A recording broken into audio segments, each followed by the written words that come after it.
जी शिशु साहिबा रामलीला सभा की ओर से दशहरा और दिवाली की शिशु साहिबा रामलीला सभा की ओर से हार्दिक हार्दिक बधाई।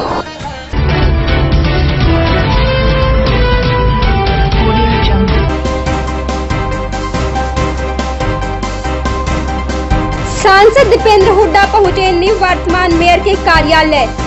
कहा सुनी में युवक की गोली मारकर हत्या। जादूगर अजूबा 12 तारीख से दिखाएंगे अपनी कलाकारी। झंडा रस्म के साथ शुरू की गई देवी मंदिर में रामलीला का कार्यक्रम। एक्यूपेंचर को लेकर आईएपीजी कॉलेज में हुआ सेमिनार। भाजपा के नेताओं ने की पत्रकार वार्ता। ओल्ड गोहाना रोड स्थित एक घर की गिरी छत। स्कूली छात्रों में हुई कहासुनी, एक छात्र को बुरी तरह पीटा। Sponsor by fashion gallery, Panipat में मोबाइल का सबसे बड़ा शोरूम। अब बजाज और कैपिटल का कार्ड लाएं और कोई भी मोबाइल 0% डाउन पेमेंट पर घर ले जाएं। जीटी रोड अपोजिट पालिका बाजार near Punjab National Bank Panipat. Phone 9813030600। This program sponsor by Lord Shiva Enterprises, अपने आप में एक पहचान, near hotel west Panipat. Sponsor by Balaji Electronics, कोई भी प्रोडक्ट आसान किस्तों पर उपलब्ध। LG, Samsung, Godrej, Carrier, Daikin, authorised dealer. ASM RO all model available. Oppo, Vivo, Samsung, Apple mobile भी उपलब्ध। Phone 9812214543। GT road near Federal Bank Panipat. 0% finance भी उपलब्ध। Sponsored by master international, first time in Panipat, wireless CCTV camera. Master international, refinery bypass road, Batra colony, Panipat. नमस्कार, आप देख रहे हैं voice of Panipat. Panipat दिनादिन के साथ मैं हूं पिंकी धीमान। चलिए बढ़ते हैं आज की पहली खबर की ओर। रोहतक से लोकसभा सांसद दीपेंद्र सिंह हुड्डा निवर्तमान मेयर सुरेश वर्मा के कार्यालय पहुंचे, जहां उन्होंने पत्रकारों से बातचीत के दौरान कहा कि गढ़ी सापला में सर दीनबंधु छोटू राम की मूर्ति का अनावरण करने आए पीएम मोदी से किसान काफी रुष्ट नजर आए। सांसद दीपेंद्र हुड्डा ने कहा कि गढ़ी सांपला में सर छोटू राम की मूर्ति का अनावरण करने आए प्रधानमंत्री मोदी से किसानों को काफी उम्मीदें थी कि मोदी किसानों के लिए कोई योजना लेकर जरूर आएंगे, लेकिन ऐसा कुछ नहीं हुआ, जिस कारण किसान लोग काफी परेशान हैं और निराश भी हैं। वहीं हुड्डा ने ये भी कहा कि जब हरियाणा में कांग्रेस की सरकार थी तब हरियाणा में पेंशन बाकी प्रदेशों से ज्यादा थी, लेकिन भाजपा सरकार के आने के बाद हरियाणा के लोगों की पेंशन बाकी प्रदेशों से कम हो गई है। प्रधानमंत्री जी आए थे और हम पूरे किसान वर्ग को एक उम्मीद थी कि छोटू राम जी को की प्रतिमा का अनावरण कर रहे हैं, जिस बात का हम सम्मान करते हैं, मगर उसके साथ साथ उनको सच्ची श्रद्धांजलि तब होती पृथ्वीराज जी की जब उसके साथ साथ किसान वर्ग के लिए कुछ फैसले करके जाते, छोटू राम जी के नाम से कोई ना कोई किसानों को हित की कोई योजना की घोषणा करके जाते, कुछ ना कुछ तो कहते जाते। और उसके साथ साथ क्योंकि मेरे लोकसभा क्षेत्र में आए थे, बतौर सांसद मेरे को उम्मीद थी कि कोई नई परियोजना, तो खैर अब कोई उम्मीद नहीं रही जब 4.5 साल से एक नई परियोजना हरियाणा में नहीं आई है केंद्र से, मगर कम से कम यूपीए के समय की हमारी पुरानी मंजूरशुदा योजनाएं, जैसे हमारा अंतर्राष्ट्रीय हवाई अड्डा जो कि अब यूपी में चला गया है, रेल कोच फैक्ट्री, इस तरह की कोई जो पुरानी हमारी मंजूरशुदा योजना है, उस योजना का काम शुरू हो, ऐसी कोई घोषणा करके जाएंगे करके उनका काम शुरू होगा, मगर ना तो किसानों के हाथ कुछ लगा। आज किसान वर्ग निराश है इस बात से। छोटू राम पे की मूर्ति का अनावरण हुआ, मैं कोई किसानों के लिए किसानों के हक का काम नहीं हुआ। उनको सच्ची श्रद्धांजलि तभी मिलती जब किसानों के हक का भी कुछ काम होता, केवल राजनीति नहीं होती। कांग्रेस हमेशा किसान के हक की रही है। आज देश का किसान सड़क पे आया है क्योंकि मोदी सरकार में किसान कर डबल हो गया, 8 लाख करोड़ से बढ़कर 15 लाख करोड़, 15.5 लाख करोड़ पहुंच गया। इसीलिए देश का किसान आज सड़क पे आया और उसको राहत देने के लिए हुड्डा साहब ने ये बात की है, इस पे अमल करेंगे। पेंशन की जो बात है, आज प्रधानमंत्री जी आए थे 2014 में जब चुनाव हुए, हरियाणा की पेंशन देश में सबसे ज़्यादा थी, गुजरात की उस समय 500 थी, हरियाणा का 1500 का फैसला था और 2000 की घोषणा थी, बीजेपी की भी थी, हमारी भी थी चुनाव के बाद। अब हम देखते हैं कई स्टेटों की पेंशन हरियाणा से ज़्यादा हो गई, दिल्ली की, कर्नाटक की, महाराष्ट्र की। इसीलिए हुड्डा साहब ने कहा कि हमने अपने समय में हमने सबसे ज़्यादा पेंशन दी हरियाणा में, तभी प्रदेश नंबर 1 कहलाया, गुजरात से दुगनी। आज प्रधानमंत्री जी को कम से कम हरियाणा को पीछे तो नहीं धकेलना चाहिए। ओल्ड गोहाना रोड स्थित प्रजापति कॉलोनी के एक मकान की छत गिर गई। गनीमत ये रही इस हादसे के दौरान कोई जान हानि नहीं हुई, क्योंकि इस हादसे के दौरान मकान के अंदर 2 छोटे बच्चे खेल रहे थे, जिन्हें वक्त रहते बाहर निकाल लिया गया। बीते दिन ओल्ड गोहाना रोड पर स्थित प्रजापति कॉलोनी में शाम 6 बजे के करीब एक मकान की छत गिर गई। हादसे के वक्त छोटे छोटे बच्चे घर में खेल रहे थे, जिन्हें सही सलामत बाहर निकाल लिया गया। परिवार में कुल 10 सदस्य हैं और परिवार का मुखिया सुशील मजदूरी कर परिवार चलाता है। गनीमत रही कि हादसे के दौरान कोई जानहानि नहीं हुई, जिस कारण एक बड़ा हादसा टल गया। हादसे में घर का सारा सामान तहस नहस हो गया। परिवार के लोगों का कहना है कि हादसा गली की नालियां बंद होने के कारण हुआ है। पीड़ित परिवार प्रशासन से आर्थिक सहायता की मांग कर रहा है, ताकि वह अपनी रोजमर्रा की जिंदगी आसानी से व्यतीत कर सके। हम तो मजदूर आदमी है, काम पे अभी आए, फोन कहा था कि छत गिर गई। कितने बजे की बात है भाई ये अभी 6 बजे के करीब। कितना नुकसान हो गया इसमें भाई? नुकसान बहुत हो गया। किसी को चोट वगैरह? बस बच्चे बच गए, वो बहुत हो गई। बड़े लड़के का लग बस बड़ा लड़का थोड़ी चोट है, उसका खरोच है बस। तो प्रशासन से क्या चाहते हो? प्रशासन से यही चाहता हूँ जी, थोड़ी मदद करे, थोड़ा सहयोग दे, मजदूर आदमी है जी। छत गिरने का कारण क्या था? छत करने का जी ये पानी इसमें नाली का मारा जी, नाली बंद कर रखी जी उन्होंने दोनों साइड से। इधर ईंटें रखी, उधर ये नाली बंद कर रखी। उन्होंने तो अपना फ्यूचर देख रखा, और किसी गली वाले का फ्यूचर नहीं। बीती रात सेक्टर 25 में 2 युवकों के बीच कहासुनी हो गई और कहासुनी इतनी बढ़ गई कि एक युवक ने दूसरे युवक के ऊपर 6 गोलियां दाग दी। कल रात सेक्टर 25 में 2 युवकों सुनील और सुल्तान के बीच में कहासुनी हो गई। सुनील और सुल्तान पिछले 10 वर्षों से पार्टनर थे और प्रॉपर्टी डीलिंग का काम करते थे। कहासुनी इतनी बढ़ गई कि सुल्तान ने अपने पार्टनर सुनील पर गोलियां चला दी, जिस कारण सुनील की मौत हो गई। वहीं डीएसपी हेडक्वार्टर सतीश कुमार का कहना है कि कल रात चांदनी बाग थाने के अंतर्गत आने वाले इलाके सेक्टर 25 में 2 व्यक्तियों में पैसों को लेकर कहासुनी हो गई थी, जिसमें सुल्तान नामक युवक ने सुनील पर गोलियां चला दी और सुनील की मौत हो गई। पुलिस ने मामला तो दर्ज कर लिया है और एक टीम बनाकर जांच शुरू कर दी है। चांदनी बाग के इलाके में सेक्टर 25 में एक मर्डर हुआ है रात। ये 2 दोस्त थे, सुनील और सुल्तान। ये आपस में दोस्त थे और इनका कोई जमीन पे विवाद था, पैसे के लेन देन को लेकर, जमीन के पैसे के लेन देन का विवाद था। तो इसमें सुल्तान ने इसको शूट कर दिया। एक लड़का और इसके साथ बताया गया है, सुनील को गोली मार दी। उसकी बॉडी का पोस्टमार्टम सिविल हॉस्पिटल में चला हुआ है और क्योंकि उसको पकड़ने के लिए हमने टीमें बना दी, वो अपना काम कर रही है। सर लोगों को कितनी गोली चलाई गई है? बताया तो 6 गया है मौके पर, लेकिन असली को पोस्टमार्टम के बाद ही पता लगा। इनके पहले भी कभी कोई क्रैश होने ऐसा पहले कोई पुराने इनके केसेस हैं, लेकिन वो भी पता कर रहे हैं कि भी वो किस मामले के इशू हैं कि पहले भी इनके केस। सर जो इनका लेन देन था वो कितने का होगा? वो अभी इन्वेस्टिगेशन का मैटर, अभी वो पता कर रहे हैं गहराई से क्या है। सेक्टर 25 में स्थित जिमखाना क्लब में जादूगर अजूबा ने एक प्रेस वार्ता का आयोजन किया। प्रेस वार्ता के दौरान जादूगर ने कई जादू भी करके दिखाए। 12 अक्टूबर से सर 7:30 बजे हमारा नवल सिनेमा पानीपत में मैं जादू की शो लेके आया हूँ, जो नए अंदाज में नए चमत्कारों के साथ देखने लायक शो होगा।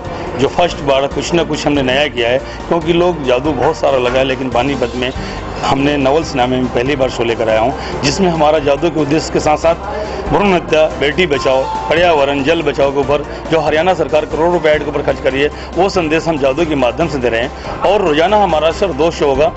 13 तारीख से दिन में 1 बजे, 7:30 बजे, जिसमें शनिवार, रविवार और छुट्टी के दिन 3 शो होगा, 1 बजे, 4 बजे, 7 बजे।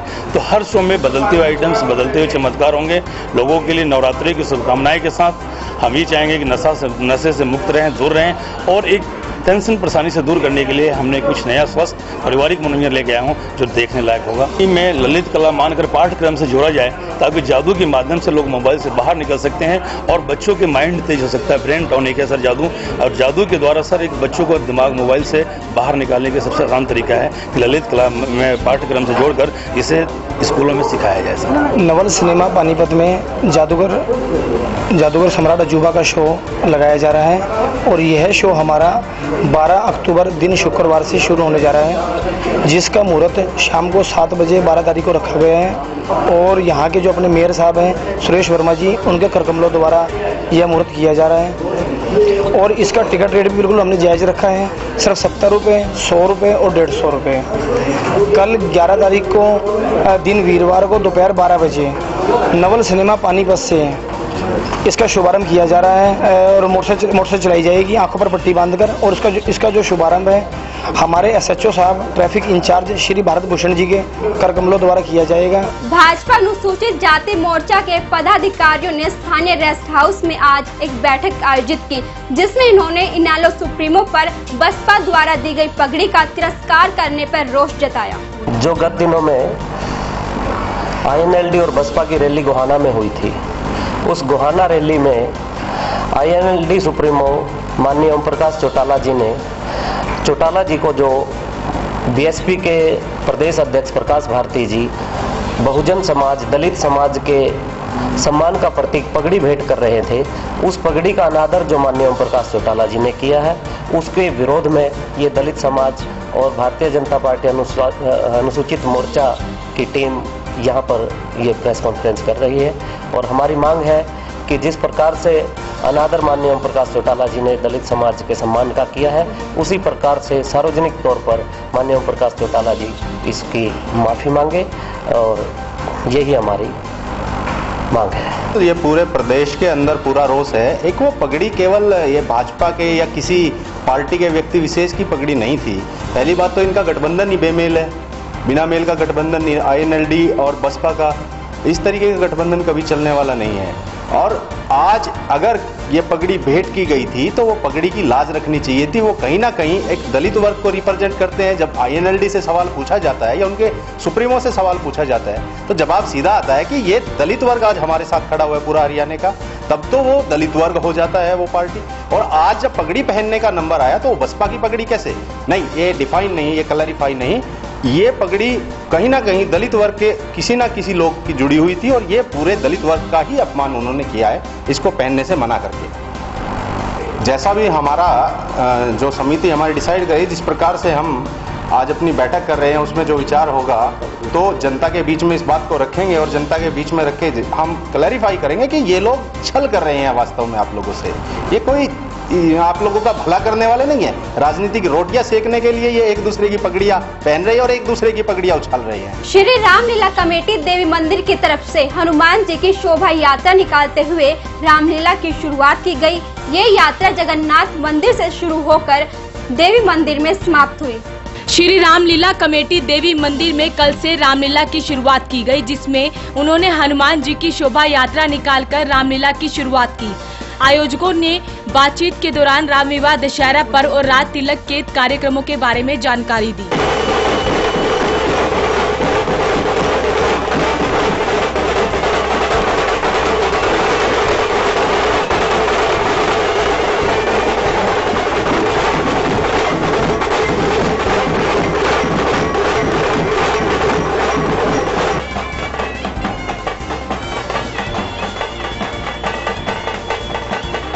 हर वर्ष की तरह इस वर्ष भी रामलीला कमेटी अपना 149वां वार्षिक उत्सव बड़ी धूमधाम से मनाने जा रही है।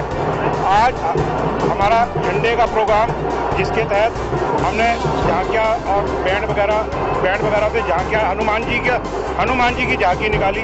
13 तारीख को राम जी की बारात जो SD सीनियर सेकेंडरी स्कूल से चलकर धारी वाले चौक से गुड़ मंडी से होते हुए मेन बाजार से कलंदर चौक से राजीव कॉलोनी, जगन्नाथ विहार से होती हुई देवी मंदिर पे संपन्न होगी। हर वर्ष की भांति इस वर्ष भी 149वां वार्षिक हमारा जो समारोह है रामलीला का आयोजन हम करते हैं, वो बड़ी धूमधाम से मनाया जा रहा है। आज श्री हनुमान जी का झंडा हमने निकाला है। इसके बाद हमारी एक शोभा यात्रा 13 तारीख को पंचमी वाले दिन राम जी की बारात का आयोजन है। श्री रामलीला कमेटी श्री देवी मंदिर आज से अपनी रामलीला मंचन का शुभारंभ कर रही है झंडा श्री हनुमान जी समारोह से। यह रामलीला का मंचन कल से देवी मंदिर में प्रारंभ होगा और 20 तारीख तक चलेगा। 13 तारीख को श्री रामचंद्र जी की बारात की शोभा यात्रा है। 19 तारीख को दशहरे का विजयदशमी का पर्व मनाया जाएगा। 20 तारीख को राज तिलक के उपलक्ष्य में बहुत हास्य कवि सम्मेलन, एक विशाल स्तर का हास्य कवि सम्मेलन का आयोजन किया गया है। सभी शहरवासियों से प्रार्थना है, माताओं से, बहनों से, मेरे बुजुर्गों से कि कृपया सभी कार्यक्रम में पहुंचकर उत्सव की शोभा बढ़ाएं। श्री रामाकृष्ण चैरिटेबल ट्रस्ट और DR कोटनीस एक्यूप्रेशर द्वारा आर्य पीजी कॉलेज में role of acupressure in healthy life में सेमिनार का आयोजन किया गया, जिसमें मुख्य अतिथि के रूप में Chinese counsellor Mrs Yu Shong ने अतिथि के रूप में शिरकत की।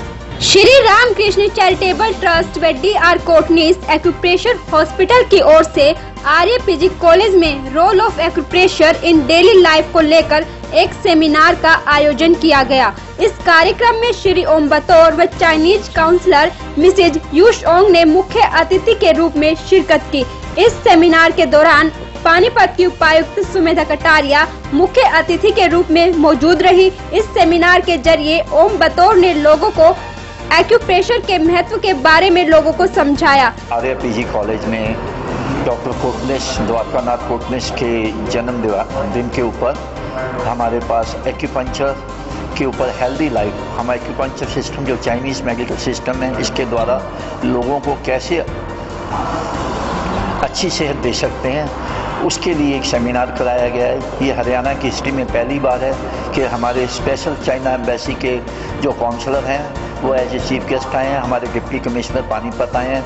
और हमारी यह भी बहुत गर्व की बात है कि हमारे पानीपत के डिप्टी कमिश्नर जो लोगों को, पानीपत के लोगों को अच्छी सेहत देना चाहते हैं और होलिस्टिक सिस्टम के हिसाब से योगा और एक्यूपंक्चर को आगे लेकर हम करना चाहते हैं। और इसमें हमारे जो चीफ गेस्ट हैं वो चाइना के एम्बेसडर को बुलाया है, वो भी इस ट्रीटमेंट में के अंदर जो है हमारे इंडिया की बहुत हेल्प करना चाहते हैं, उसको प्रमोट करना चाहते हैं, जिसके लिए वो आज यहाँ पे आए हुए हैं। और इसके बाद हमारे वो मिड टाउन क्लब के अंदर फिजियोथेरेपी के अंदर भी जाएंगे और उसके बाद जो है वहाँ पे भी ऑर्गेनाइजेशन जो है ना, हमारी जो मिड टाउन क्लब की ऑर्गेनाइजेशन है उन्होंने वहाँ मेंटेन किया हुआ है। जो भी बेस्ट हो सकेगा पानीपत के लिए ये हम लोग सब करेंगे। तस्वीरों में दिखाई दे रहे इस युवक का नाम नमन मुटनेजा है और यह बाल विकास स्कूल में 11वीं कक्षा का छात्र है।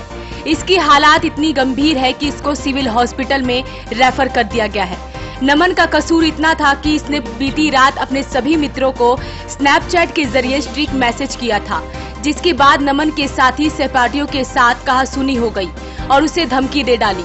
आज स्कूल की छुट्टी होने के बाद कुछ लड़कों ने उसके साथ मारपीट की है और पिस्तौल रखकर धमकाया भी है।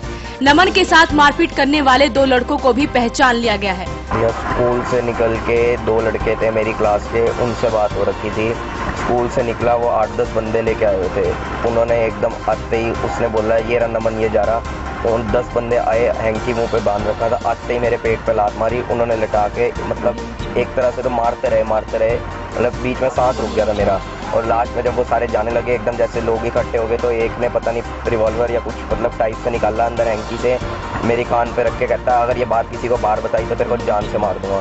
तो पीछे वो सारे उसको पीछे खींचने लग गए कि रहने दे ये काम ना कर। उसकी हाथ से लेकर अपनी जेब में डाल दिया और वो सारे एकदम मार के भाग गए मेरे को वहाँ घेर के स्कूल के बाहर में। लोग आपकी जान पहचान के थे? लोग जो 2 बंदे जिनसे लड़ाई थी वो मेरे क्लास के थे, बाकी वो जिनको लेके आए थे वो कैंप साइड के थे। किस चीज़ की वजह से लड़ाई थी? स्कूल में वैसे ही मतलब हमारी थोड़ी बहुत बात हुई थी, तो वो बात 1-2 बंदे थे, एक से बात सारी खत्म हो गई थी स्कूल में। तो वो स्कूल के बाहर आके उसने मेरे को बुलाया, लड़का अंश अरोड़ा है उसका नाम। वो मुझे आके कहता भाई देख कल मेरे को तेरे पे गुस्सा था, आज देख सारी बात खत्म हो गया, मैंने गलती में गुस्से में ना बंदे बुला लिए। तो उसने कहा तू अब घर चला जा, ये तेरे ना मारेंगे। तो मैं ना घर जाने लगा, तो एक उसके साथ दोस्त था सिद्धार्थ ठकराल है उसका नाम, वो आया, वो कहता ये रहा नमन इसको पकड़ के मारो। वो उसने जैसे ही सिद्धार्थ ने बोला सारे आके एकदम चढ़ गए मेरे ऊपर और बहुत बुरी तरह से मारा।